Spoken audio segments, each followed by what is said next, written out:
40 life is just going to be too easy with this commander. Today we're talking Brightpalm, Soul Awakener. This is one of my favorite commanders and one of my favorite strategies of all time. We're talking +1/+1 counters. We're coming out with big dudes. We're swinging in with some big stuff, and we're taking people out in one turn. We're going to break this down into sections. We're going to go early game, mid game, late game, and then upgrades that I would like to do for the deck. First up, we're talking about early game. These are turns 1, 2, and 3. We're going to ramp by any means necessary. We do have a few sorceries in here. We have Kodama's Reach, Cultivate, 3 Visits, and Nature's Lore. All of these will bring us more lands because we only run 32 of them. We're madman, but the deck runs pretty smooth with how it is anyway. We also have some creatures we'd like to get out early. We have Lotus Cobra to give us extra mana when our landfall hits. We have Esper Sentinel to help us draw some cards. We have Fertilid, make us search for a couple lands. Galagreeters gives us 1/1 counters on our guy, plus makes us tap treasure tokens. Treasure tokens are always solid. Dire Sage, when he gets 1/1 counters, we can get more mana. 1/1 counters is super easy to come by in this deck, so that's going to be an awesome piece to draw every single game. Incubation Druid, he taps for mana, and also if you put a 1/1 counter on him, he taps for 3 mana. We got Rishgar. He adds counters to guys, which gets our strategy going, plus makes all our guys with counters tap for mana. What else also helps us search for a land? Now that we've set up the early game, it's time for us to talk about the mid-game strategy. Our goal for this deck is to be very unassuming and set up for explosive attack phases later on in the game. Now's the time for us to play value pieces to set up our strategy even further. We got Abzan Battle Priest. This one gives all of our creatures with counters lifelink. That gains us life, keeps us in the game a little bit longer. We got Abzan Falconer, gives all of our creatures with 1/1 counters flying. This card can end the game for us because a lot of players don't even have flying in their deck. We have Beast Whisperer to help us draw extra cards. Champion of Lambbolt, if we get him big enough, we can just get all of our creatures through all of the time. Conclave Mentor helps us get 1/1 counters on a few different creatures. They enter with 1/1 counters. Conclave Sledge Captain, this big bad Mamma Jamma backed up 3 times, and then whenever it deals damage, it puts 1/1 counters on that creature equal to the damage. It's really powerful. It comes in handy quite a bit. Deathgreeter's Champion, it makes copies of things as it enters. Flame Rush Rider, it's another super solid one. If we can get Forgotten Ancient out, it's probably one of the best cards in the deck because nobody wants to waste their removal on it, but it gets so many counters so fast because there's so many people playing the big crazy spells that happen to be storming off or 10 Sensei's Divining Tops in one turn. Regardless, you get a whole lot of counters on this really fast, and it can set you up for the win really quickly. We also have High Noon. It's a 2-cost enchantment. This is one of my favorite cards in the deck. If we can get this out on turn 2, or anywhere in the mid game, it sets us up really well because most people are playing multiple spells per turn.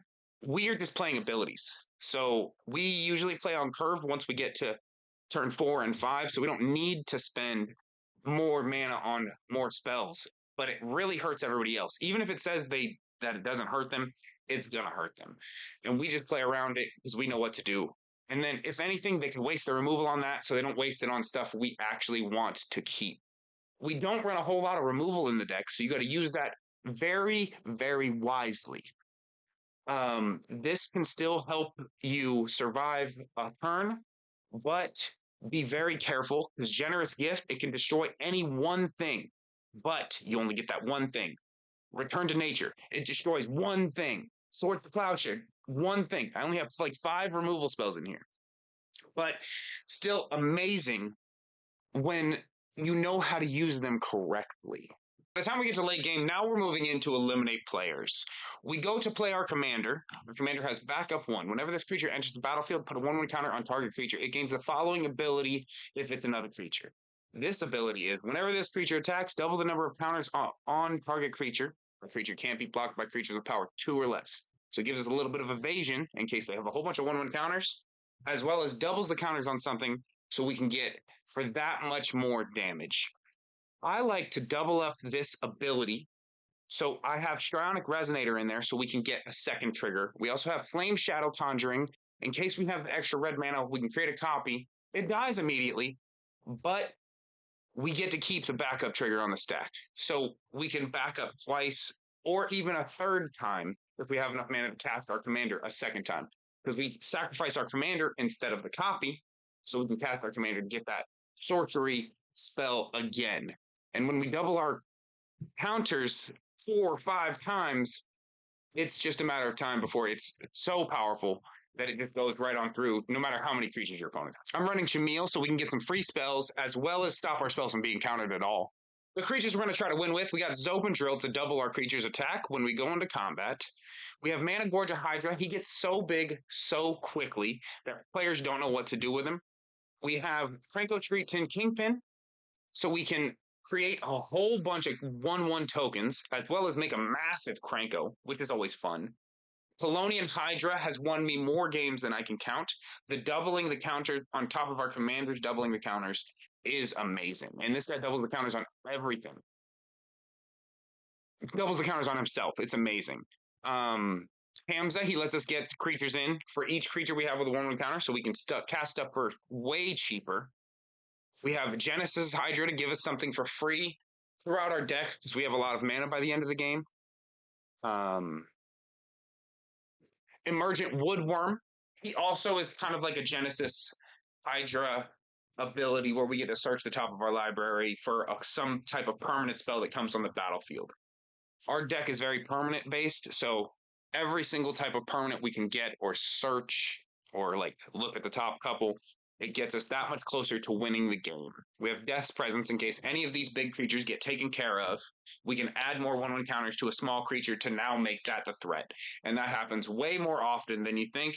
It does cost a lot of mana, and it is kind of on the cut list, which is why I'm going into the upgrades right now. So as I was putting this deck list into Moxfield, I realized that it was missing a few things.